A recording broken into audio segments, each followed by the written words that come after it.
Banjir bandang landa kawasan wisata Landak River di Kecamatan Bahorok Langkat. Panwascam Pangururan Kabupaten Samosir lantik 85 pengawas TPS. Warga Asahan ternak lebah madu hasilkan madu murni. Selamat malam pemirsa, selain cuplikan berita tadi, kami juga akan menyajikan informasi menarik lainnya. Bersama saya Budi Arti, pemirsa, inilah Sumut hari ini malam selengkapnya.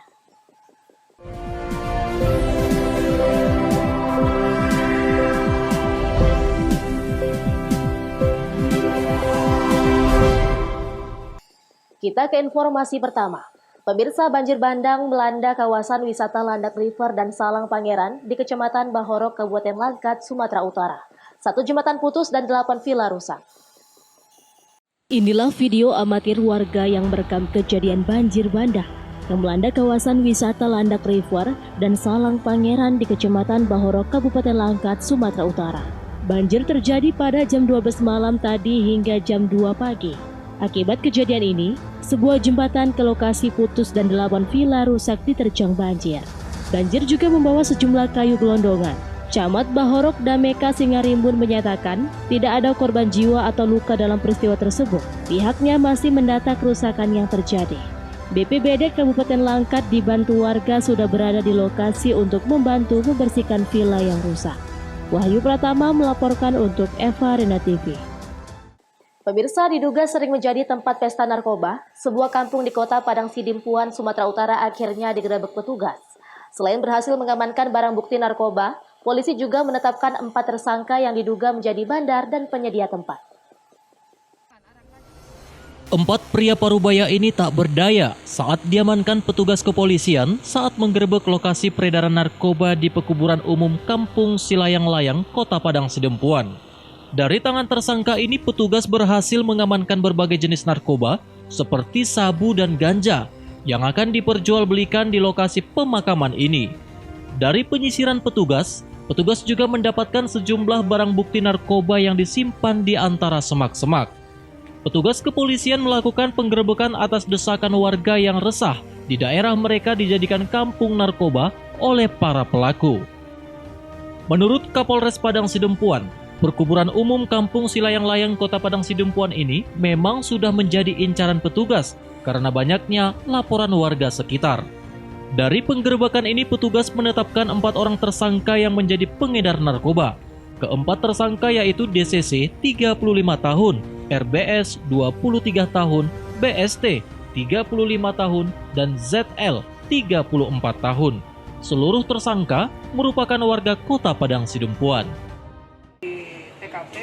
TKP awal itu kita lakukan, itu ditemukan 3 tersangka dengan barang bukti berupa sabu dan juga daun ganja kering yang dibungkus, dan kita tidak lanjuti pengembangan selanjutnya di TKP yang kedua, yaitu di seberang sungai, sama juga di Kampung Silayang-Layang, dan di sana kita amankan ada 2 pelaku dan juga tadi ditemukan barang bukti ganja ada sekitar setengah kilogram, yaitu termasuk juga ganja kering dengan bungkus yang kecil-kecil sebanyak kurang lebih 25 bungkus seperti itu. Tersangka ada berapa dan barang bukti ada berapa? Tersangka yang saat ini kita amankan seperti kita lihat di belakang ada sekitar 4 tersangka. Kini 4 tersangka masih terus menjalani pemeriksaan di Mapolres Padang Sidempuan. Azan Sinaga melaporkan untuk Eva Rena TV. Informasi berikutnya, pemirsa, bunga langka setinggi hampir 2 meter yang tumbuh di lahan perkebunan menghebohkan warga desa Batang Nadenggan, Labuhan Batu Selatan. Bunga langka dengan nama latin Amor Popalus gigas ini merupakan bunga tertinggi di dunia.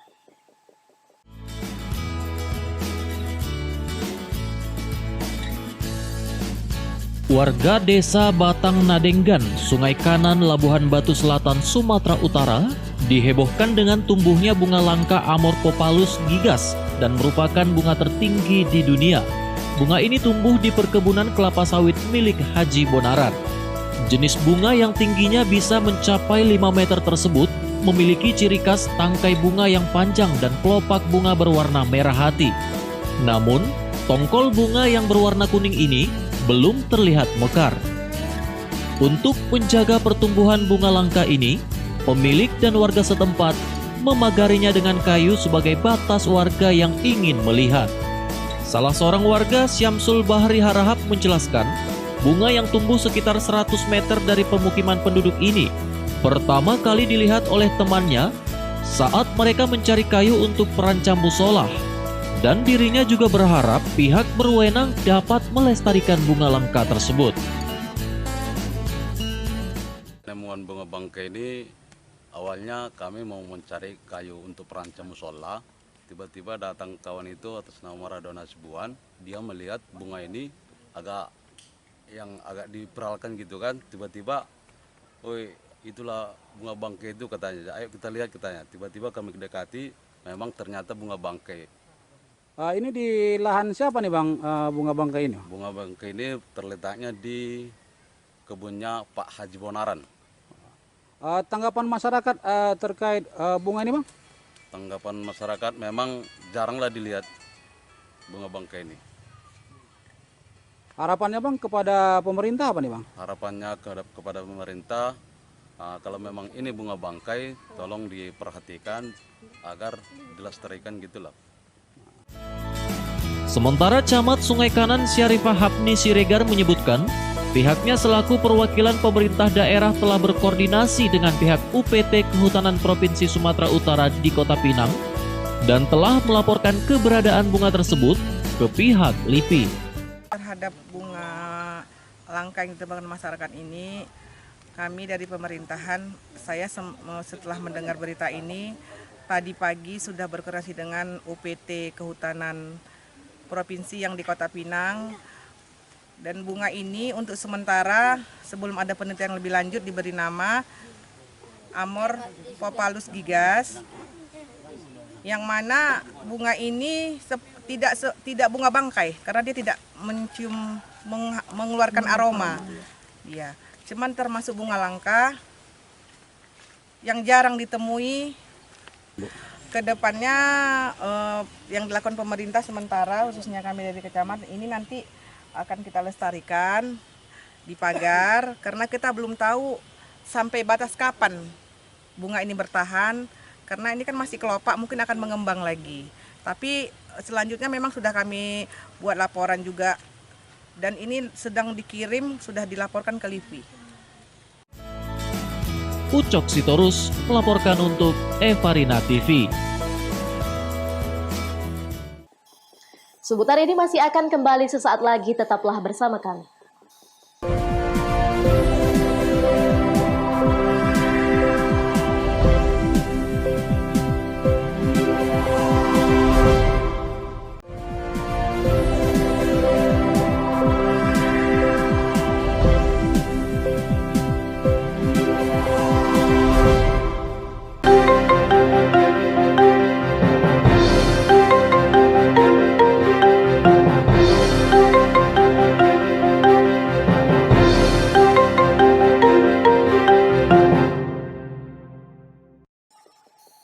Terima kasih masih bersama kami. Pemirsa, Panitia Pengawas Pemilu Kecamatan di Pangururan melantik sebanyak 85 orang untuk menjadi pengawas TPS. Pelantikan yang dihadiri oleh Ketua Bawaslu Samosir tersebut dilaksanakan di Aula AE Manihuru Kecamatan Pangururan, Kabupaten Samosir, Sumatera Utara. Panwascam Pangururan melantik sebanyak 85 orang menjadi pengawas TPS di Kecamatan Pangururan, Kabupaten Samosir, Sumatera Utara. Kegiatan pelantikan yang dilaksanakan tetap menerapkan protokol kesehatan. 85 orang pengawas TPS yang dilantik tersebut sebelumnya telah melewati tahapan proses perekrutan. Pengawas TPS yang telah dilantik akan mendapatkan pembekalan materi tentang pengawasan pelaksanaan pemilu. Selanjutnya ditempatkan di seluruh TPS di 25 desa, serta 3 kelurahan yang ada di Kecamatan Pangururan. Ketua Panwascam Pangururan Teti Naibaho menjelaskan, 85 orang pengawas TPS yang dilantik telah melewati tahapan proses perekrutan. Akan ditempatkan di seluruh TPS di 25 desa dan 3 kelurahan di Kecamatan Pangururan. Pelantikan hari ini sudah sesuai dengan tahapan, mulai dari pendaftaran, perpanjangan pendaftaran sampai 2 kali, lulus seleksi administrasi kita umumkan, lanjut ke wawancara, masa tanggapan, dan diumumkan PTPS terpilih dan pelantikan. 28 PTPS yang dilantik se-Kecamatan Pangururan untuk 25 desa dan 3 kelurahan. PTPS itu 1 untuk setiap TPS. Ketua Bawaslu Samosir Anggiat Sinaga mengatakan, pengawas TPS yang telah dilantik merupakan ujung tombak Bawaslu Samosir dalam melakukan pengawasan pelaksanaan pemilihan kepala daerah di Kabupaten Samosir. Kita juga baru hari ini sudah melantik melalui pengawas kecamatan kita, melantik 358 orang pengawas TPS di seluruh Kabupaten Samosir. Ya, pengawas TPS itu menjadi perpanjangan tangan kami dan ujung tombak di pengawas pemilu. Nanti di pergelaran di pengawasan pemilihan Bupati dan Wakil Bupati tahun 2020 ini. Tugas-tugasnya itu bekerja mulai dari 23 hari sebelum pemilihan hari H sampai 1 minggu setelah pemilihan selesai. Pengawas TPS yang telah dilantik akan bekerja selama 23 hari jelang pilkada, serta seminggu usai pilkada dilaksanakan. Junjungan Marpaung melaporkan untuk Eva Rina TV. Pemirsa, Komisi Pemilihan Umum Kota Medan melakukan pemeriksaan rapid test terhadap kelompok penyelenggara pemungutan suara atau KPPS dan petugas ketertiban TPS. Hal itu untuk memastikan penyelenggaraan Pilkada Medan pada 9 Desember mendatang bebas dari COVID-19.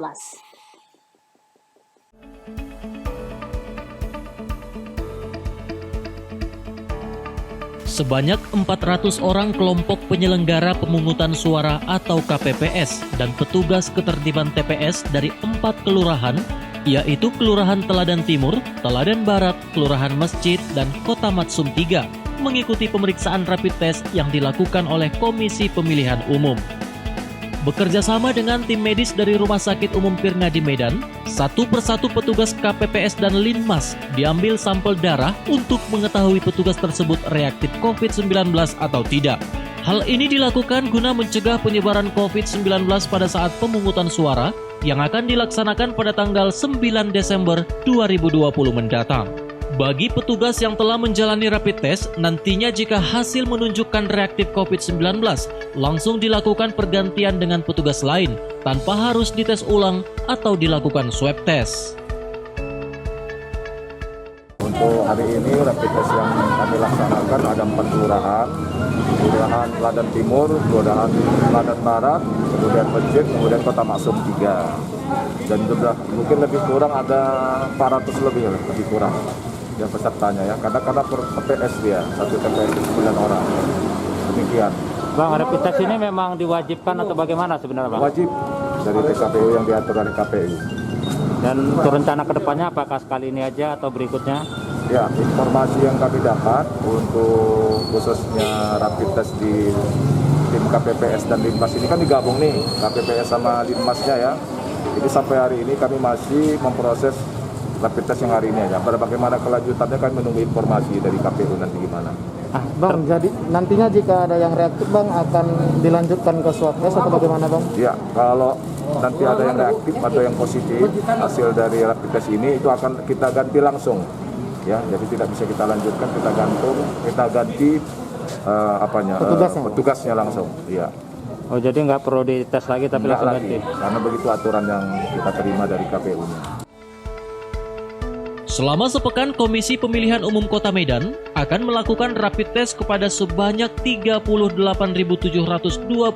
petugas dengan rincian 30.121 orang petugas KPPS dan 8.606 orang petugas ketertiban TPS. Daniel Pekwali melaporkan untuk Eva Rina TV.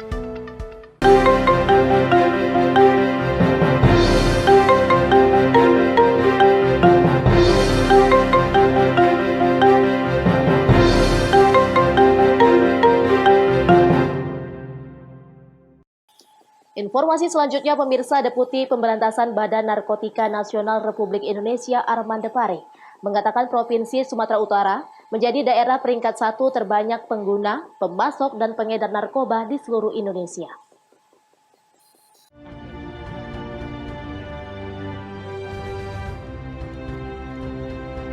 Provinsi Sumatera Utara menjadi akses atau pintu masuk narkoba, pasar terbesar peredaran dan pemasok barang haram. Hal ini disebut langsung oleh Deputi Pemberantasan Badan Narkotika Nasional Republik Indonesia Arman Depari saat merilis pengungkapan narkoba jenis ganja kering sebanyak 141 kg di kawasan Sunggal, Kota Medan. Ia menyebut bahwa sasaran dan pangsanya ialah anak muda dan generasi milenial, sehingga Provinsi Sumatera Utara menjadi daerah yang paling tinggi tingkat penyebaran dan penyalahgunaan narkotika dibanding dengan provinsi lain di Indonesia.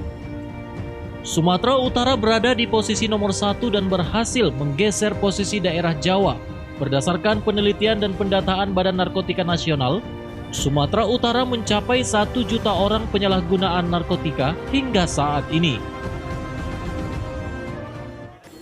Nah, saudara-saudara sekalian, sudah banyak penjelasan-penjelasan tentang kasus narkoba yang terjadi di wilayah Medan, Sumatera Utara pada umumnya. Karena hampir setiap saat saya berupaya untuk datang ke sini untuk menjelaskan kepada masyarakat bagaimana sebenarnya peredaran dan penyalahgunaan narkoba di wilayah Sumatera Utara. Sebagai catatan bahwa sampai dengan saat ini Sumatera Utara masih menduduki ranking 1 dalam hal penyalahgunaan narkoba. Nah, ini menjadi catatan kita semua bahwa di samping kerawanan menjadi tempat transit dan titik masuknya narkoba baik dari provinsi lain maupun dari negara yang lain, ternyata wilayah Sumatera Utara khususnya Medan memiliki penduduk terbanyak yang menggunakan narkoba. Nah, saya kira ini harus menjadi perhatian seluruh aparat dan tentu saja masyarakat Sumatera Utara secara keseluruhan.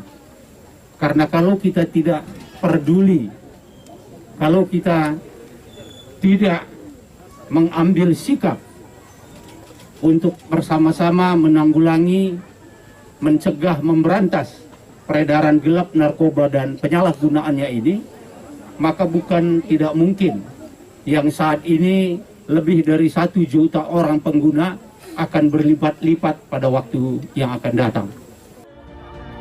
Arman Depari meminta kerjasama dengan masyarakat untuk memberantas peredaran maupun penyalahgunaan narkotika. Wahyu Pratama melaporkan untuk Evarina TV. Seputar ini masih akan kembali sesaat lagi, tetaplah bersama kami.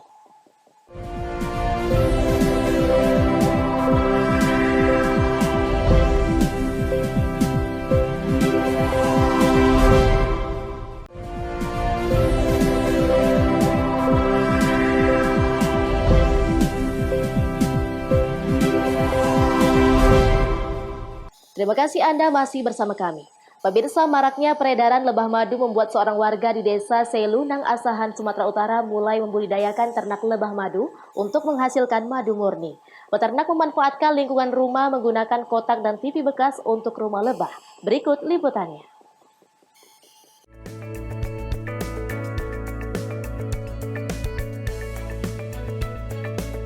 Seorang warga di desa Selunang Asahan, Sumatera Utara berhasil membudidayakan ternak lebah madu di lingkungan rumahnya.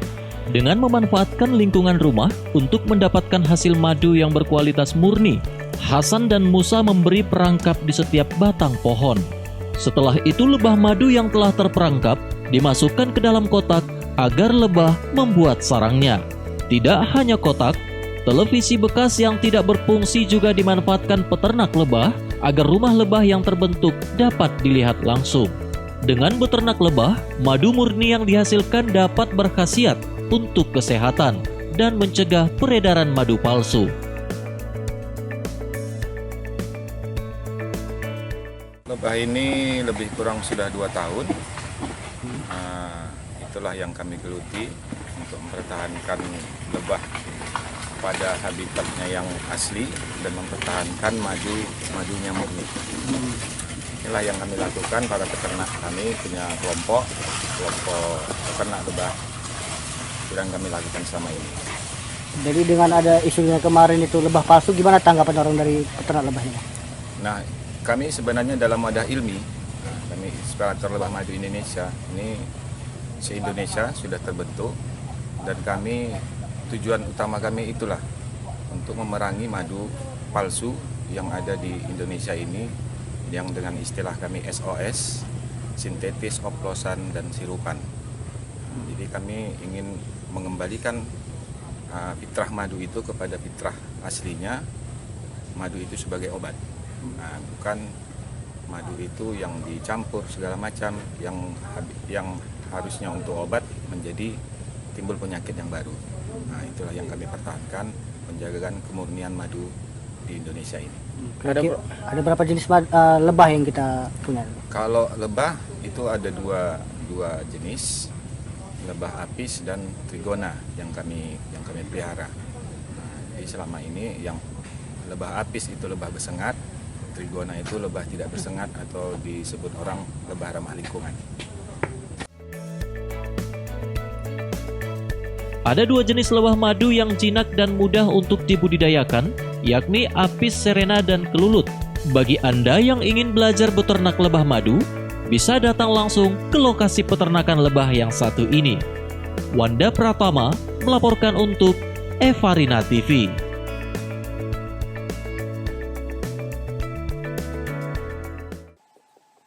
Pemirsa, Desa Karangampar di Kabupaten Aceh Tengah merupakan desa yang masuk dalam kawasan rentan konflik gajah sejak 1 dekade terakhir. Gajah yang masuk ke desa biasanya merusak perkebunan dan juga rumah warga. Namun kini, Desa Karangampar mampu hidup berdampingan dengan gajah. Beginilah suasana Desa Karangampar yang terletak di Kabupaten Aceh Tengah. Desa ini tercatat masuk dalam kawasan paling rentan terjadi konflik gajah dengan manusia sejak 1 dekade terakhir. Wajar saja, desa ini dulunya diyakini sebagai rute gajah di wilayah Aceh Tengah. Gajah liar yang masuk ke desa ikut memakan hasil perkebunan warga. Seperti pada hari ini, gajah kembali turun mendekat ke permukiman warga. Beruntung gajah yang turun tidak dalam jumlah besar. Infonya Nek, gajahnya sekarang udah mulai turun lagi Nek. Kata orang ini udah nggak mulai turun. Sampai kampung ini belum ada. Tapi pertanian ya. Pertanian juga. Kalau dulu ya, tahun berapa? 2017. Itu udah masuk kampung. 4 tahun kan ini? Iya, udah ke kebun itu udah makan pisang. Guna menghindari konflik berkepanjangan dengan gajah liar, di tahun 2017, desa ikut membentuk tim pengamanan flora dan fauna TPFF. Jika mendapat informasi adanya gajah liar yang masuk ke wilayah desa, tim yang beranggotakan 24 orang ini berpatroli rutin, menyisir kawasan hutan perbatasan desa untuk menggiring kembali gajah liar tersebut kembali ke hutan. Pas begitu kami tim turun tadi, lagi kami giring, gajah itu ada sekitar 50 meter dari tempat kami. Dan saat ini menjadi kendala kami saat penggiringan gajah itu adalah suara-suara bising seperti ini, suara mesin. Jadi ini adalah salah satu kendala bagi tim untuk menggiring gajah ini ke dalam kawasan hutan. Disebabkan mungkin dengan kebisingan itu gajah itu akan berbelok dari arahan yang kami arahkan itu. Kami arahkan misalnya ke kanan, karena ada suara mesin di kanan, gajah itu berbelok ke arah kiri.